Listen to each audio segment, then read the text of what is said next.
நம்ம உடல் ஐம்பூத தத்துவத்தால் ஆனதுங்க. இதுதான் சித்தர்களும் நமக்கு சொல்லியிருக்காங்க. பொதுவாகவே சித்தர்கள் நம்ம உடல்ல 96 தத்துவங்களை நமக்கு இந்த கிட்னிஸ் ரொம்ப ரொம்ப இம்பார்ட்டன்ட். இதுலயுமே பேசிக்கா இந்த நீர்பூதம் பூதம்னு நம்ம சொல்லிட்டோம். அதை பேலன்ஸ் பண்றதுக்கான உணவு முறைகள் அப்படின்னு பார்க்கும்போது தான் பேசிக்கா அந்த நீர்த்துவம் நிறைந்த காய்கறிகளை சாப்பிட்டு கஷாயமாக, அதாவது கஷாயமாக எடுத்தா மட்டும்தான் சிறுநீரகங்கள் ஆரோக்கியமாக இருக்கும். Welcome to Nitya's Varam, where ancient Siddha tradition meets modern healing. Experience the difference. வரம் நேயர்களுக்கு வணக்கம். நான் டாக்டர் நித்யா, சித்தா பிசிஷியன். நம்ம உடல் ஐம்பூத தத்துவத்தால் ஆனதுங்க. இதுதான் சித்தர்களும் நமக்கு சொல்லியிருக்காங்க. பொதுவாகவே சித்தர்கள் நம்ம உடல்ல 96 தத்துவங்களை சொல்லியிருக்காங்க. அண்டத்தில் உள்ளதே பிண்டம். அப்போ நமக்கு அண்டத்துல யூனிவர்ஸ்ல என்னென்ன மாற்றங்கள் நடக்குதோ அது எல்லாமே உடல்ல நடக்கும். இந்த பஞ்சபூதத்தில் அடிப்படையாக வைத்து நம்ம உடல்ல இந்த நீர் பூதம் அப்படின்னு சொல்றோம் இல்லைங்களா? ஸோ இந்த நிலம், நீர், நெருப்பு, காற்று, ஆகாயம், இந்த பஞ்சபூதமும் நம்ம உடல்ல உறுப்புகளின் மீது செயல்பட்டு, அதாவது உறுப்புகளாகவே செயல்பட்டு உடல் இயக்கத்திற்கு நமக்கு பயன்படுது. இப்போ இதுல முக்கியமா இந்த நீர் பூதம் பாதிக்கப்படுறதுனால என்னென்ன பிரச்சனைகள் வருது அப்படின்றத நம்ம தெரிஞ்சுக்கணும். எதற்காக நம்ம சொல்றோங்க இந்த நீர் பூதம் அப்படின்னு சொல்லும் போது, அதற்கான ஒரு ஆர்கன் உடல்ல இருக்கு. அது எந்தெந்த நிலைகள்ல நமக்கு அதை ஆக்டிவேட் பண்றதுனால என்ன நமக்கு பலன் கிடைக்குது இல்லைங்க, அது நீர் பூதம் உடல்ல பலம் குறைந்து இருக்கிறதுனால என்னென்ன பாதிப்புகள் உடல்ல நடக்குதுன்றத நம்ம தெரிஞ்சுக்கிறோம். ஸோ அப்படி வரக்கூடிய முக்கியமான நோய் நிலைகளுக்கு தான் நம்ம கிளினிக்ல ஸ்பெஷல் ட்ரீட்மெண்ட் நம்ம கொடுத்துட்ருக்குறோம். இந்த நீர் பூதம் அப்படின்னு சொல்றது சிறுநீரகங்கள். ஸோ நம்மளுடைய 2 கிட்னிஸ்லையுமே பார்த்தோம்னா இந்த நீர் பூதத்தினால ஆளப்பட்டு வரக்கூடிய ஒரு உறுப்புன்னு சொல்லலாம். ஸோ அந்த ஆர்கன்ல நமக்கு இந்த கிட்னிஸ் ரொம்ப ரொம்ப இம்பார்ட்டன்ட். இதுலையுமே பேசிக்கா இந்த நீர் பூதம் குறையும் பொழுது ரத்தம் அப்படின்னு சொல்றோம் இல்லைங்களா, நம்ம உடல்ல இருக்கக்கூடிய ரத்தம், கொழுப்பு, சாரம், இது எல்லாமே சாரம் அப்படின்னு சொன்னா பிளாஸ்மா. நம்ம சாப்பிட்ற ஃபுட்டு அந்த டைஜஷன் முடிஞ்சு எனர்ஜியாக கன்வெர்ட் ஆகுது பார்த்தீங்களா, அது. அப்போ இது எல்லாமே நீர்பூதம். இந்த நீர்த்துவம் நிறைந்த ஒரு உறுப்பு, நீர்பூதத்தின் உறுப்பு அப்படின்னு பார்த்தோம்னா கிட்னிஸ் தான். இதை நம்ம எப்படிங்க பாதுகாக்கலாம் அப்படி சொல்லும்போது தான், இப்போ சயின்டிஃபிக்காக பார்க்கும்போதும் தண்ணி நல்லா குடிங்க, தண்ணி சரியாக குடிக்கலைன்னா என்ன ஆகுது, கிட்னி ப்ராப்ளம் வருது, யூரினரி ட்ராக் இன்ஃபெக்ஷன் வருது, கிட்னியில் ஸ்டோன் ஃபார்மேஷன் ஆகுது, இந்த மாதிரியான விஷயங்கள் நடக்குது. இந்த நீர் பூதம் உடல்ல நார்மலாக இருக்கும்போது உடலில் நமக்கு எல்லா விஷயங்களும் கரெக்டாக நடக்குது. அப்போ இந்த சிறுநீரகங்களையும் நம்மளுடைய ரத்தம், கொழுப்பு, இந்த சாரம் அப்படின்னு சொல்லக்கூடிய இந்த பிளாஸ்மா, இது எல்லாமே நார்மலாக இருக்கணும்னா நீர் சத்து உடல்ல நிறைய இருக்கணுங்க. இது தாங்க சிம்பிளாக சொல்லக்கூடிய ஒரு விஷயம். தண்ணி நல்லா போதுமான அளவு குடிச்சுக்கோங்க அப்படின்னு சொல்றதுக்கான காரணம் இதுதான். அப்போ இந்த தண்ணீர் சத்து உடல்ல குறையும் போது என்னென்ன விஷயங்கள் நம்ம உடல்ல நடக்குது நமக்கே தெரியும். ட்ரை ஸ்கின் வர்றது, அதிகமா தலைமுடி உதிர்தல் பிரச்சனை இருக்கும், டேண்ட்ரஃப் வர்றது, இது எல்லாமே நீர் பூதம் குறையறதுனால வர்றதுதான். இப்போ நிறைய பேர் சொல்வீங்க, இப்போ சம்மர் ஸ்டார்ட் ஆயிடுச்சா, காரணமே தெரியாம எனக்கு அரிப்பு இருந்துகிட்டே இருக்கு, ஸ்கின் ரொம்ப ட்ரை ஆகுது, இப்போ இந்த லோஷன் போடுறேன், இது எல்லாமே நீங்க சொல்றீங்க.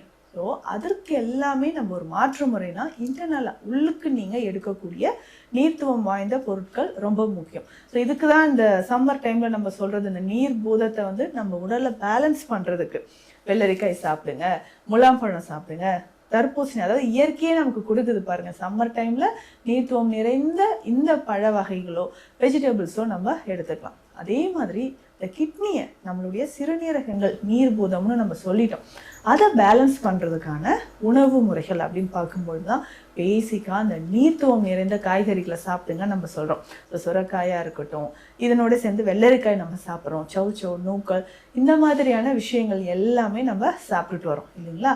அதுவுமே கிட்னிக்கு ரொம்ப ரொம்ப நல்லது. இப்போது ஹை பிளட் ப்ரெஷர் இருந்து தண்ணீர் சத்தும் உடலில் குறைவாக இருந்ததுன்னா உங்களுக்கு யூரிக் ஆசிட் லெவல் அதிகமாக ஆரம்பிச்சிடும். இது ஃபர்ஸ்ட். யூரிக் ஆசிட் லெவல் அதிகமாகும், அதனோட அடிக்கடி என்ன ஆகும்னா யூரினரி ட்ராக் இன்ஃபெக்ஷன் உங்களுக்கு அதிகமாக வரும். எலும்புகள் போன் டென்சிட்டி வந்து நமக்கு பாதிப்பு ஏற்படுது, டைஜஷன் ப்ராப்பராக இருக்காது, மலச்சிக்கல் தொடர்ந்து இருக்கும். அப்போது இந்த மாதிரி நீர்த்துவம் நிறைந்து நம்ம உணவுகளை எடுக்கும்பொழுது இந்த பிரச்சனைகள் எல்லாம் உங்களுக்கு வராமல் தடுக்கப்படுது. சரிங்க, இதுக்கு முக்கியமாக சிறுநீரகங்களை பலப்படுத்துவதற்கு, நீர்த்துவம் நம்ம உடல்ல நிலைச்சு நிற்கிறதுக்கும், நம்ம சாப்பிட்ற உணவின் மூலயமாக சத்துக்கள் பெறுவதற்கும் நிறைய மருந்து முறைகளும் சித்த மருத்துவத்தில் இருக்கு. ஸோ இதுக்கு பேசிக்காக பார்த்தோம்னா நீர்முள்ளி. ஸோ எவ்வளவு நாள்பட்ட சிறுநீரக பிரச்சனையாக இருந்தாலும் அதை சரி செய்யறதுக்கு நமக்கு நீர்முள்ளி ஒரு பெஸ்ட் ஹெர்பாக இருக்குங்க. இந்த நீர்முள்ளியை கஷாயமாக நம்ம எடுத்துக்கலாம். ஸோ எப்படின்னு பார்த்தோன்னா இந்த நீர்முள்ளி நம்ம வந்து கஷாயமாக, அது வந்து நீர்முள்ளி சூரணம் அப்படின்னு சொல்கிறோம் இல்லைங்களா, இந்த மெடிசன். ஸோ நீர்முள்ளியோட சேர்த்து இதில் பூனை மீசை, மூக்கிரட்டை, நெருஞ்சில், சோம்பு, சதக்குப்பை, சதாவரி, இந்த மூலிகைகள் எல்லாமே சேர்ந்தது தான். இது எதுக்குங்க இந்த மெடிசன் அப்படின்னு கேட்டிங்கன்னா, இது கஷாயமாக, அதாவது கஷாயமாக எடுத்தால் மட்டும்தான் சிறுநீரகங்கள் ஆரோக்கியமாக இருக்கும். ஏன்னா கஷாயம்னு சொல்கிறது நீரில் நல்லா கொதிக்க வச்சு அந்த தண்ணீர் வடிவமாக இருக்கக்கூடிய ஒரு மருந்து. அப்படி எடுக்கும்போது தான் உங்களுடைய சிறுநீரகங்கள் ஆரோக்கியமாக இருக்கும். அப்போது சிறுநீரகங்கள் எனக்கு ஷ்ரிங்கேஜ் ஆகுதுங்க, எனக்கு கிட்னிஸ் வந்து சுருங்க ஆரம்பிச்சிருச்சு, இல்லை கிட்னியில் எனக்கு வந்து ஸ்டோன் இருக்குது, இதை சரி செய்யணும், யூரினரி ட்ராக் இன்ஃபெக்ஷன் அதிகமாக வருது, பிளாடரில் எனக்கு நிறைய ப்ராப்ளம் வருது, இன்ஃபெக்ஷன் வருது அப்படின்னு சொன்னால் இதை சரி செய்வதற்கு தான் நமக்கு இந்த நீர்முள்ளி கஷாயம் பயன்படுது. ரொம்ப முக்கியமான மருந்துங்க. இதனோடு இருக்கக்கூடிய இந்த மூலிகைகளும் பார்த்தோம்னா அந்த நீர்த்துவத்தை நமக்கு பேலன்ஸ் பண்ணி கொடுக்கக்கூடியது. ஐம்பூதங்களின் செயல்பாடாக உடல் இயங்கிட்டு இருக்குன்னா அதை சரி செய்வதற்கு, பேலன்ஸாக வைக்கிறதுக்கு முக்கியமான ஒரு மருந்து தான் இந்த நீர்முள்ளி கஷாயம். ஸோ ரெகுலராக இதை நம்ம பயன்படுத்திக்கிட்டே வரலாம். இப்போ தொடர்ந்து இந்த நீர்முள்ளி கஷாயம் எடுத்துக்கிட்டே வரும்போது சிறுநீரகம் சார்ந்த பிரச்சனைகள் குணமாகுது. இதுவே நிறைய பேருக்கு டவுட் என்ன தெரியுங்களா, இதுலேயே நான் வந்து என்னென்ன காய்கறிகள் தினம்தோறும் எடுத்துக்கலாம் டாக்டர், நீங்கள் வந்து சுரைக்காய் சொல்கிறீங்க, அது எடுத்தால் ஒரு மாதிரி எனக்கு தலை சுத்தல் வர மாதிரி இருக்குது, தினம்தோறும் அது சாப்பிட்றதும் கொஞ்சம் போர் அடிக்கிற மாதிரி இருக்கேன்னு சொன்னீங்கன்னா அதற்கு ஏற்ற மாதிரி நிறைய நீர்த்துவம் நிறைந்த காய்கறிகளை நம்ம பயன்படுத்தலாம். முக்கியமாக வெண்டைக்காய் ரொம்ப சிறந்ததுங்க, வெள்ளரிக்காய் பயன்படுத்துங்க, இதுவும் ரொம்ப ரொம்ப சிறந்ததுன்னு சொல்லலாம். மற்ற கிழங்கு வகைகள் டோட்டலாக நம்ம வந்து இந்த கிழங்கு வகைகள்லாம் அவாய்ட் பண்ணணும். ஸோ கிழங்கு வகைகளை முற்றிலுமாக தவிர்த்துட்டு உப்பு நிறைந்த உணவுகளையும் தவிர்க்கணும். ஸோ ப்ரோட்டீன் நிறைய பேருக்கு இந்த கண்டிஷனில் லீக்கேஜ் இருக்குங்க, அதற்குமே தேவையான மருந்துகளை நம்ம ஃபாலோ பண்ணிக்கணும். ஸோ ப்ரோட்டீன் லீக்கேஜ் நிறைய பேருக்கு இருந்துச்சுன்னா அதற்குமே இந்த நீர்முள்ளி கஷாயம் எடுக்கலாம். உங்களுடைய உடல் எடை எவ்வளவு இருக்குன்னு செக் பண்ணிக்கோங்க. ஸோ உடல் எடைக்கு ஏற்ற மாதிரி தான் நம்ம இந்த ப்ரோட்டீன் லீக்கேஜும் நம்ம ஹேண்டில் பண்ண முடியும். ஒருவேளை அதிகமான ப்ரோட்டீன் லீக்கேஜ் இருந்ததுன்னா கிட்னியில் டேமேஜ் எந்த அளவுக்கு இருக்குன்னு பார்த்துக்கணும். இப்போ ஜிஎஃப்ஆர் ரேட் வந்து நம்ம கரெக்டாக பார்த்துட்டு அதற்கு ஏற்ற மாதிரியான மருந்துகள் எடுக்கிறச்ச கொஞ்சம் கொஞ்சமாக நமக்கு நல்ல இம்ப்ரூவ்மெண்ட் கிடைக்க ஆரம்பிக்கும். ஸோ ரெகுலராக இந்த உணவு முறைகளை ஃபாலோ பண்ணிவிட்டு இதை தாண்டி இன்னும் சிறுநீரகங்களில் ஏற்படக்கூடிய நிறைய பிரச்சனைகள் இருந்துச்சுன்னா அதை சரி செய்கிறதுக்கும் சித்த மருந்துகள் நம்மக்கிட்ட அவைலபிளாக இருக்குது. ஸோ சிறுநீரகங்களை பாதுகாக்க நம்மளுடைய முக்கியமான அந்த நீர்த்துவம் நிறைந்த உணவுகள் எப்படி எடுத்துக்கணும், சிறுநீரகங்களை எப்படி பாதுகாக்கணும் அப்படின்றத இந்த பதிவில் பார்த்தோம்.